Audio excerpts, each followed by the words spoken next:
Hi everyone, Brody here with the Pride Swell info video for April. So in this video, I'm going to give you a kind of walkthrough or demo of the process we'll be trying out for this month, which is a kind of shrinkable plastic called Shrinky Dinks. They're easier than the last couple of material processes we've experimented with, so this video is going to be a little bit shorter than usual. In the package from Pride Swell, you should get 2 Shrinky Dink sheets, as well as markers and earring backings and a keychain loop, so that you can make both earrings with your Shrinky Dinks and a keychain.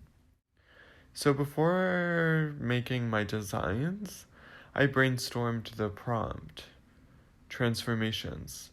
This month's prompt is open for wide interpretation.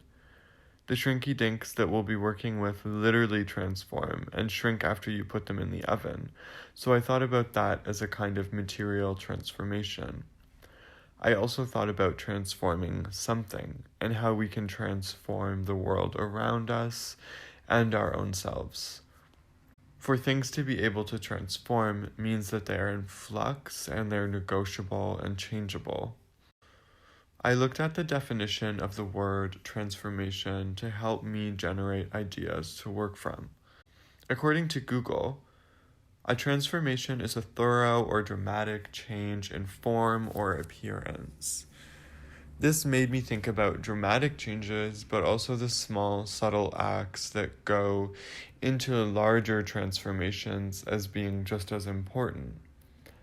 Some similar words are change, alteration, revision, which I interpreted as the act of revisioning or envisioning. So this is a design that I made as a demo that I made freehand. I made it to kind of represent springtime, which we are about to enter after a very long winter. Nature is in the process of transformation right now. For my earrings, I interpreted the term transformations more personally, thinking about pronouns and gender transition. And then in another demo that I did, I was kind of thinking about the pathway to transformation being confusing and sometimes feeling like you're going backwards or even in a circle. And here on this slide, you can see how much the material actually shrinks. The full size was approximately 5 inches by 4 inches, and the keychain was a mere 2 inches by 3.5 inches. The shrinking really tightens up your image and makes it look very neat and saturated in the final transformed product. So now I'm going to give you a quick Shrinky Dink demo with some things that I learned along the way. So to start, you can get your materials together. You'll need your Shrinky Dink sheets, your earring backings and your keychain loop, Gorilla Glue, permanent markers, and optionally a pencil to act as a bit of a guide. Optional materials are colored pencils, which I'll show you later, parchment paper, and a hole punch to make the hole for your keychain. So after getting your materials and your idea together, you can begin getting your design on the Shrinky Dink film with the permanent markers or pencil crayon if you choose. Because they're clear, you can stick a drawing or printed out piece of paper underneath as a guide, or do it freehand. And just note that the pencil marks do show up a little bit in the final if you don't erase them. So I used black to outline, and then I used pink to fill in this kind of sloppy way that looked more condensed in the end. Then you can cut them out. I just use scissors as I find them easier than an X-Acto knife. You can decide to leave some space or cut right to the edge of the image, but keep in mind that sharp corners get even sharper when they're heated and shrunk, so try to kind of round things off if you don't want to get cut.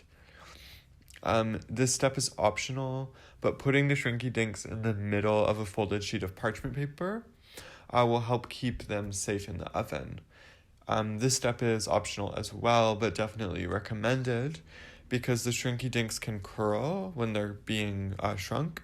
So adding another baking tray on top of the one your Shrinky Dinks are on, not touching the Shrinky Dinks, but just maybe an inch or inch and a half above, will help to stop them from folding on themselves as they shrink. So next, you can pop them in the oven and wait. I used 3 minutes for all of mine, but 2 minutes is okay if they're smaller. And the temperature is 350 degrees. And voila! So here you can see how much they actually shrink again. They're about 2 to 3 inches wide from 8.5 inches wide. They have a lovely pigmented but still handmade and DIY aesthetic. So next up is adding the earring backings with the Gorilla Glue. I'd recommend by starting with a small dab, like in this image, and then once that is dry, adding a layer on top to kind of bury the whole backing in glue. I found that this helped it to stay in place. To return to the keychain for a moment, remember to add a hole punch to this design. It shrinks to about the perfect size for the keychain loop if you use like a paper hole punch. And if you look closely at the end of the keychain loop that you got in your package, you can see where the last kind of loop connects. And then I just used a butter knife to kind of wedge it open and then again to shut it. Tweezers or pliers, if you have them, would make this easy work. So this is another demo that I did using pencil crayon. I was thinking about how the path to transformation can often feel like you're going in the wrong direction or many directions at once. The colored pencil looks really great after it's shrunk. If you have some at home, I encourage you to try it out. The ones I used were from the dollar store, but they were still so effective. And just a quick note, beyond the actual kind of official Shrinky Dink plastic film, you can also use any number 6 plastic. There are some examples of this kind of plastic on screen, but most of them should have the little number 6 plastic logo that you can see here as well. If you really enjoy this and want to keep it up at a pretty inexpensive way after you finish up your film, this is a great option to explore. And so in the end, here are the 3 things that I made side by side. I hope you have a fun time exploring this process and prompt, and I especially hope that the beginning of spring is a good time for you. As always, if you have any questions, don't hesitate to reach out to me or Casey at casey.burkholder@umb.ca or at brodyweaver@ascad.ca. And if you have the time and space, I hope that you can join us on the 25th of March for the screen printing meetup. Thanks.